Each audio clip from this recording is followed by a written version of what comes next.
Good morning, Anne. Good morning. How are you, Michelle? I'm great. How are you today? I'm good. Thank you. I'm so excited that you said yes to joining me on Michelle's Conversations That Matter. Thank you so much. Thank you for inviting me. I'm excited for this conversation. Me too. Me too. We've known each other for a while now. I have had the pleasure of being treated by you and your husband at the acupuncture Center for Acupuncture and Medicine, Herbal Medicine, right? That's the name of your center? Yes. That's it. Yes, and I have just adored you. We live close to each other, and I just have thought the world of what you guys, how you help people in the world. So it made sense when I was thinking about like who else I could share you with, because I believe people need options and they need to understand what other aspects of healing that they can tap into. So so I'm glad that you're here with me today. Just a little bit about my series, Michelle's Conversations That Matters, designed to really help educate, empower, and inspire people around their well-being, and really, demystify brain health and emotional challenges, so people have a comfortable conversation around the brain and brain health. We're going to dive in and talk about how Chinese medicine can help me heal. So Great. Go ahead and introduce yourself. Have us know who you are, where you live, and what you do for a living. Okay. So I am Ann Rosen. I have an acupuncture practice, as you said, Center for Acupuncture and Chinese Medicine and Herbal Medicine in Westfield, New Jersey. And we share that desire to kind of empower people to understand their health in a bit different way. There are so many choices that I think people aren't aware of. And partly we're not used to exploring the dynamics of our health. I think we get very attached to a cause and effect and a fix this. So understanding is so empowering. I think we're seeing really right now in this climate, right, that if you have tools to understand the whys and the hows and how things work, you can make better choices for yourself. So those dynamics are important, I think, and they're important to you too, that you've shown in your even in your book, right? You've embarked on your own healing process for sure. So yeah, thank you. Yeah, for sure. And I think a lot of people just don't know about Chinese medicine. So for me, I went to you guys when I was going through some emotional healing, I guess. And I guess I just wasn't sure. I had never explored acupuncture or Chinese medicine before, but all I know is that it made a real difference for me in my healing. So can we start off by having people understand what is Chinese medicine and how is acupuncture a tool of Chinese medicine? Well, I mean, Chinese medicine is really like a dynamic medicine, right? It's rooted in exploring the dynamics. So you hear a lot of talk about yin and yang and qi and and Jing. So all of these are terms that may seem really esoteric to people, but we're really talking about looking at what's out of balance and looking at the laws of nature to help us understand that, right? Is there excess or deficiency? Are we hot? Are we cold? When things are out of balance, we tend to develop symptoms. Our bodies give us signs to show us something is missing or something is needed. So it becomes part of that, like a very cool medical mystery to find out what is missing. So you will have a lot of people come in with things like a headache, for example. 10 people come in with a headache, and there's all different reasons to have them, right? So do you have too much energy up in your head, or you have a screen in front of you all the time? Are you thinking all the time? Do you have insomnia, you can't sleep? Or did you just have your period, lose a lot of blood, feel weak and deficient? So those are two different things. One, you want to bring energy up. The other, you need to bring energy down. Mm-hmm. Sometimes you need to nourish. Sometimes you need to clear. Right. So I have that. What is that thing where you pull your hair? I forget that there's a condition. Oh. Hug out their hair. Oh, wow. So I've had that since I was a child. So when you start to notice something like that about yourself, you have to, this helps you answer the whys. Mm-hmm. Well, when I'm thinking a lot, I'm an overthinker. I Mm-hmm. read a ton. I do a ton of research. And then some of the research, especially now, can create a little anxiety. Yes. I notice this is a tool of venting, right? We clear a lot of heat out of our head. Mm. So are you having symptoms?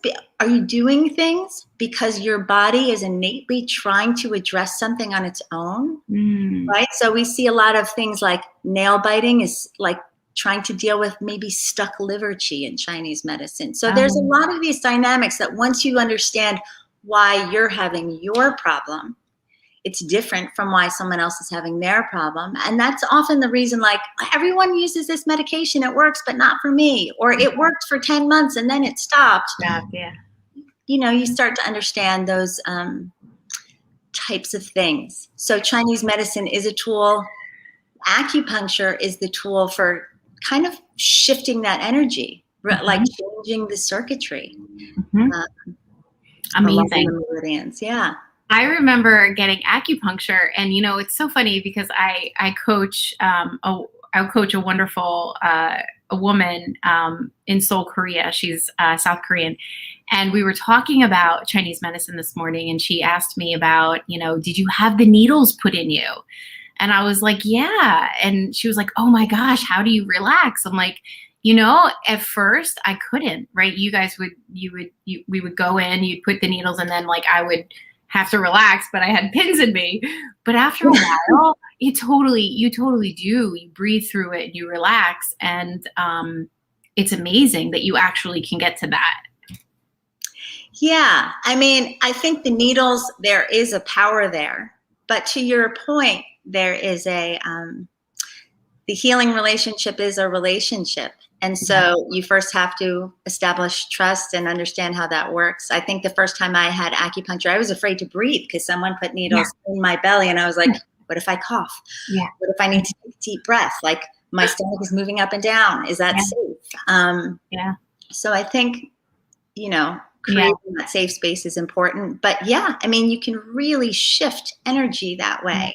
And I think you and a lot of people have become really aware of how the energetics of things, right? Even someone's moods have an energetic. People around you have an energetic. Turning the TV on can create an energetic. So this is a more active engagement of your energy. And I've always personally believed that if you have unaddressed emotional pain, it will manifest into a physical form. And so when you were just explaining someone coming in, so you have how many people come in with a headache and they all have different things.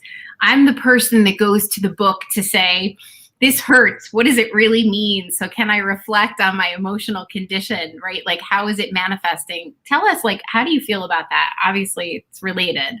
Well, I mean, I think it's pretty profoundly related. I feel like our traumas, I mean, I'm sure you've heard the saying, like, all of your issues reside in your tissues. And I think it's really, really true. In Chinese medicine, like, your blood holds your emotions. So, I mean, it does show up in the circulation. In our practice, my husband is a specialist, Ross, in pulse diagnosis. So he can really pick up the energy. Like, he can find the traumas in your pulse. It can be felt. So, I mean, it really does shift. You think about how something rocks your world. Think about what an earthquake does to the earth. It has literally put the earth off its axis and changed time. Yeah. I mean, if you've read some of the things about geology, so the same thing happens with us when we have a trauma like that. It really dwells in us, and you want to the elements, the 5 elements of Chinese medicine, right? Earth, fire, water, metal, wood. Each of those are governed by different organ systems. So if you're in grief, that's lung, large intestine. And you'll see people having breathing problems, feeling like something is laying on their chest, right? If it's heart, fire, you're going to see people manifest with some more manic symptoms. Water element is kidneys. That could be more fear-oriented symptoms. We're seeing a lot of fear-oriented things right now, right?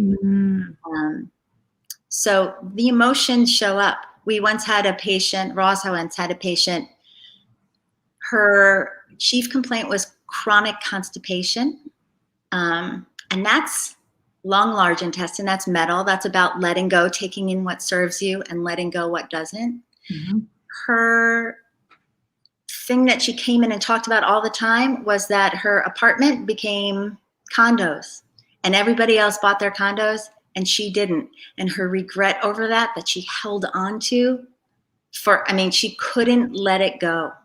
And it was manifesting in her body. So that's a more obvious way, but it shows up, these kinds of things. Tell us why you chose this profession. Like, tell us, I love the work that you and your husband do, but like, what had you drawn to do this, to get involved and make Chinese medicine your profession? Well, that is rooted probably in my own personal trauma. I mean, my mom was, when I was younger, diagnosed with stomach cancer. She was told it was terminal. Mm-hmm. So I didn't want to accept that. And I started asking a lot of other questions about that. Mm-hmm. At the time, I was also in a long relationship with a medical resident.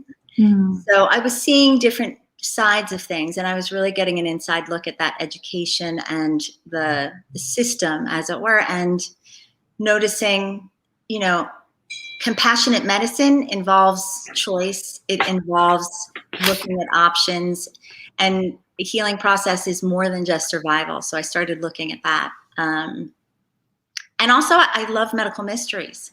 So I found that by asking some of the questions, your options expand. There's a lot more that you can do than you think you can do in the name of your own healing process.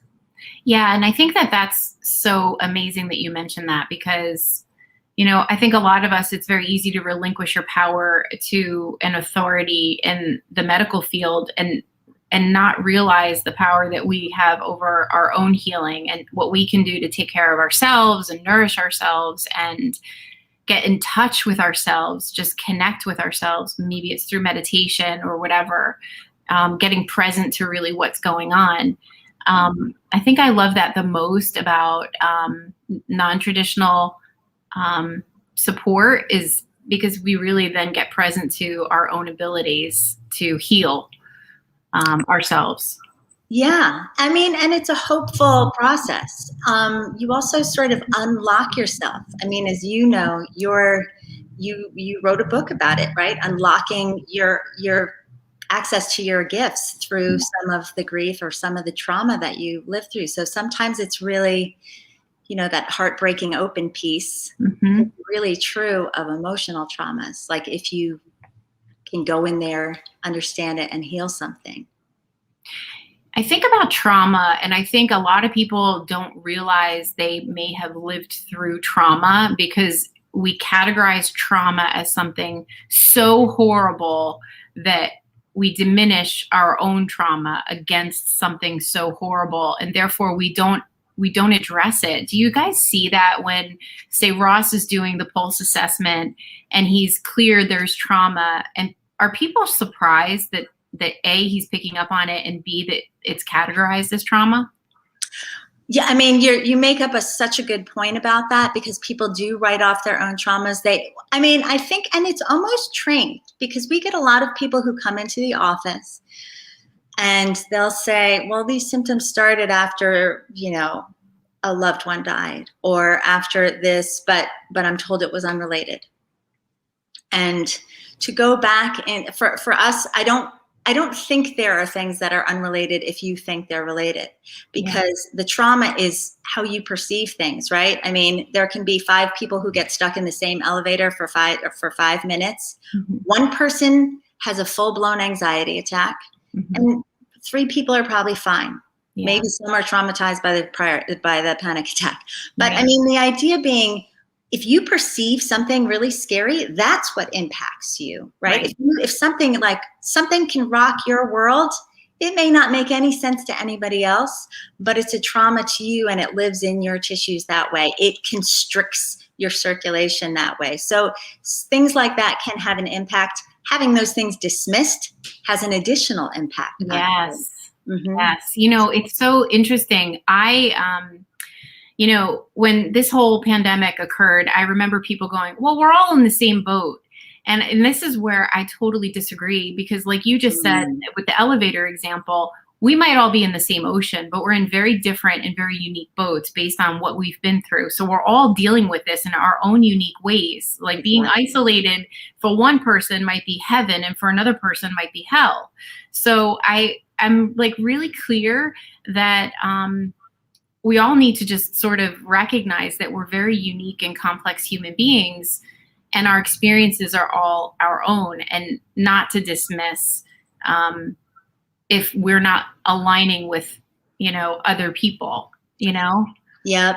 Well, and I feel like the climate is really interesting, because one of the things that the Chinese medical paradigm makes a lot of space for is the microcosm, macrocosm. What you see on a really small level, you often also is reflected on a larger level. So when I talk all the time about the cultural climate of autoimmunity, you see what's going on in the media. You see what's going on with different people having different experiences. There's so much divide and misunderstanding right now. This is a very autoimmune climate, right? People don't recognize friend from foe in their own communities anymore because we have a different belief, or because we have different ideas. That is also something that I'm seeing in pathologies, a lot of autoimmune symptoms, right? A lot of hypervigilance, a lot of lack of safety in our bodies and out in our worlds. That hypervigilance uses up a lot of resources. We bring everything up to the surface. We're really guarded. It's hard to let love in. It's hard to let nourishment in when you're that guarded. And you're also just draining all your resources trying to defend yourself against a perceived energy, right? Enemy. So those kinds of things, right? It makes a big difference. So rooting back into understanding, into nourishment, because the conversations that you're making happen, you're cultivating understanding, right? And that understanding cultivates a safer space between people. It's so important. Right. You know, I feel like people forget that it is a stressful time. A lot of people, I mean, like you just mentioned, there's all this going on out in the media. There's all this going on in our personal lives. Stress is just very, very high. And I know that when I started going to you guys, I would ask, you know, oh, so what are the common complaints that you hear? And stress was one of them, you know, and it's amazing. And even I think I, at one moment, was just like really overwhelmed and stressed out. And is that something that you saw prior to the pandemic a lot of, and now it's just like through the roof? Is that how it's sort of unfolding? Well, yeah. I mean, I feel like, you know, our society is not great at self-care anyway. We are really encouraged to do more, be more. More is better, right? So I think it's almost considered by a lot of people a virtue to push yourself past your limit. And, you know, in Chinese medicine, some of the things we talked about when I was getting my education was this concept of whipping the horse, right? So our body tries to tell us, you're tired, go rest, take a nap. And instead of doing that, we're kind of trained to say, I just need to get this thing done. And I need to do this. And someone really needs me right now. And there's a call, like your to-do list doesn't ever end. And it's kind of hanging over your head all the time. And people, instead of taking a nap, have a cup of coffee, or do some kind of stimulant, or try to get everything done now. So later, I'll go on vacation later. When I retire, and those times may never come, right? Unless we learn to, and it's a balancing act, right? Yep. Most of us wait till symptoms before they address them. Right. And then it's like, you know, burnout. And then it's like, oh, I have to recover from something that's going to take even more energy. You know, I've had conversations with women and men. Mostly the ones that I have had in the series were about women in burnout. And, you know, we have this society where it says, just go and have a spa day. I'm just going to go take a spa day. And like that one day is great. Don't get me wrong. There's nothing wrong with that one spa day. Right. But shouldn't we be tending to the garden every day? Exactly. Right. Because I think too many people wait until they've consumed too many resources. Yeah. You don't want to spend your day off laying in your bed with a migraine because you waited till you got there. And that's the day you take off from work. That's not how we're supposed to do it. I can't claim to be great at the balancing act right now. Yeah. But there are signals that we can tune into and go, oh, I'm tugging at my hair. Yeah. I need to get I bought a paint by numbers. It's on my kitchen table, something to plug it, right? To like have your Netflix play, something to tune out to if you need to. Yeah. Go to your yoga class, go for a walk with a girlfriend. I feel like lunches can be really therapeutic, all of those things, right? And that, I think we write that off as a value to take care of yourself. But these are things I would actually prescribe to people. Have you listened to music? Like what are the things that make you happy? Make a list of 5 of them. Have you done any of them? Because if you haven't, that's got to go to the head of your list for your health care. Yeah.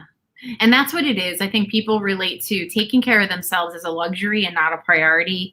And that's how we get ourselves into this, this state of having to come back from not being well, right? Because we don't make it a priority. It's like, oh, I'll get to it. No, like prioritize the nap, prioritize yourself, prioritize the walk or whatever. Yeah.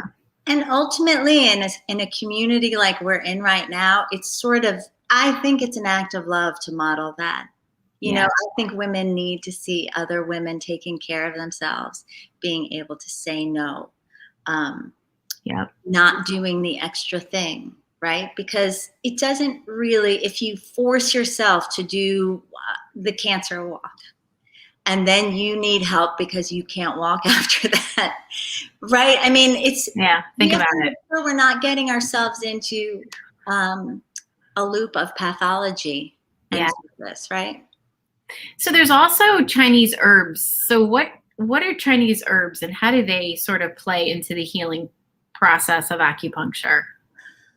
Well, I mean, herbs they can be plants and minerals and animal products, but really they're sort of on the spectrum of food medicine, right? I mean, I think food medicine is almost the highest form of medicine because you can access it every day. We have so much control over it. But we often get to a space where we need something a little stronger. So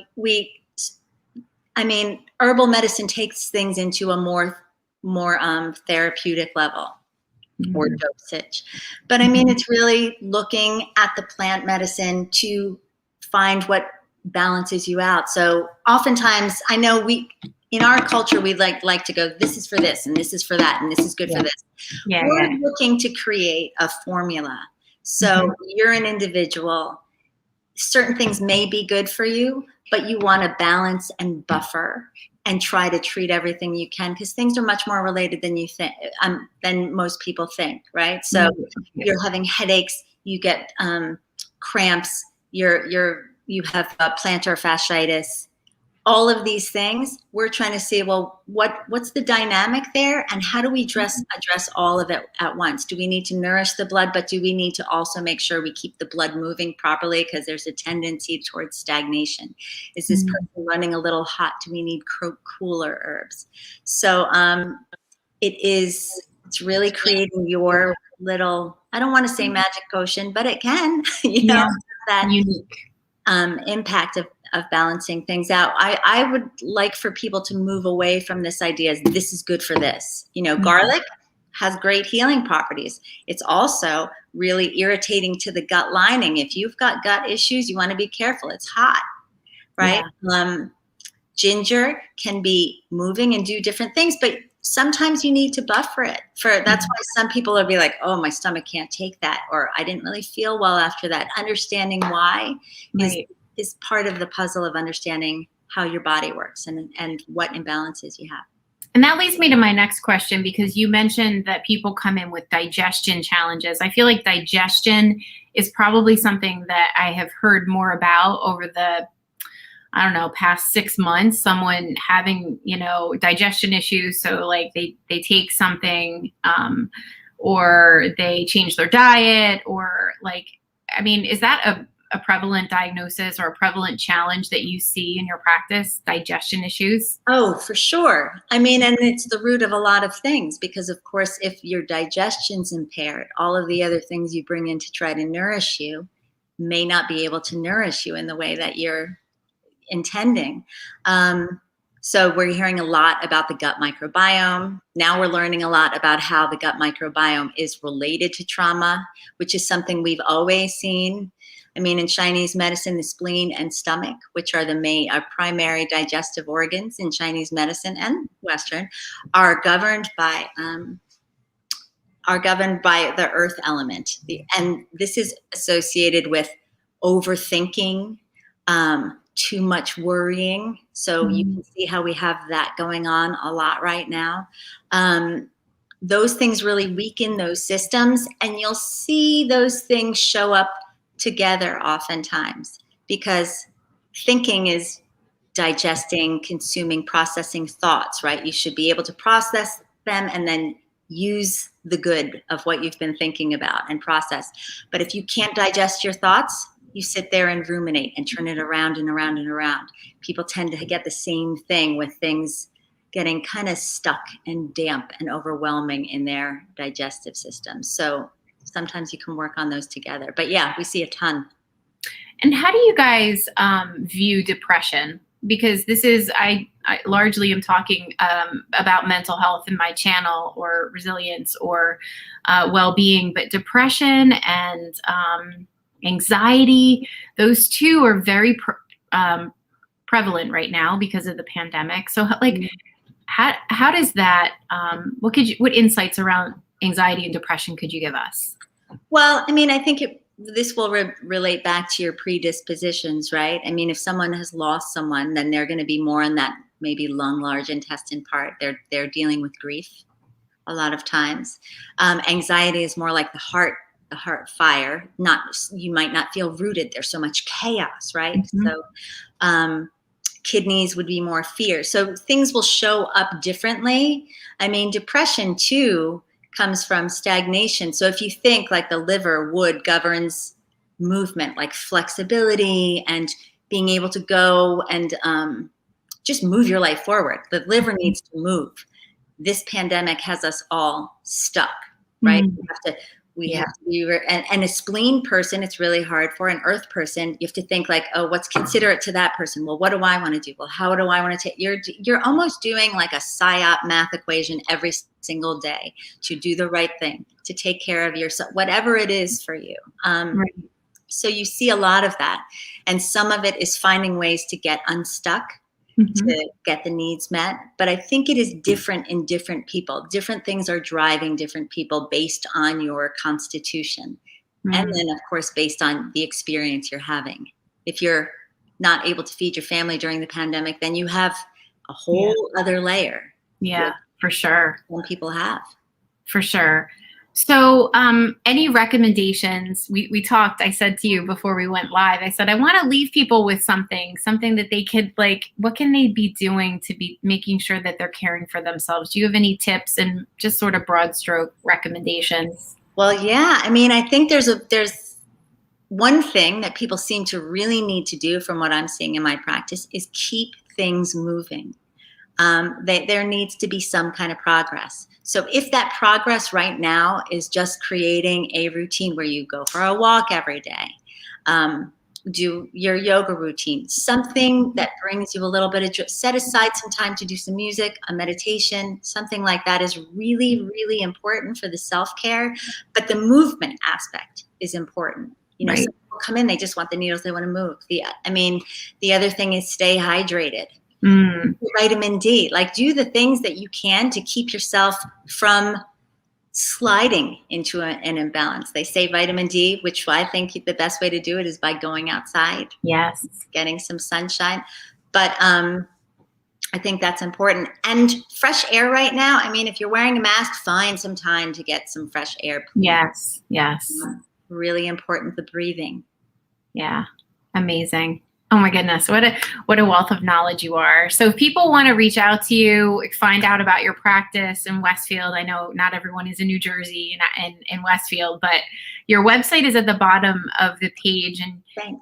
And your husband's written a book. Do you want to talk about the book? And I do want to have him on. I do want to have him on yeah, I mean, you should. Sure. He is a huge wealth of information. So his book is called Heart Shock, which is a scary title for a really, really common imbalance. But really, he talks about how our traumas impact our entire physiology and how that can be perceived on the pulse and how it shows up in your life. And how you can heal from it. So, I mean, he really is training other practitioners to heal from it, but he is also trying to get patients and people to understand how those things impact their lives and how to address it. So, yeah. Amazing. Amazing. Yeah. Thank you. And thank you both for the great work that you do in our community, what you're doing to help people. It's really amazing. And I'm so grateful to know you both and appreciate you both. So thank you so much. Oh, the feeling is mutual. I love what you're doing too. Thank you, Michelle. Thank you, Ann. Have a great day. Yes, We'll be in touch. Okay. Okay. Bye. Take care.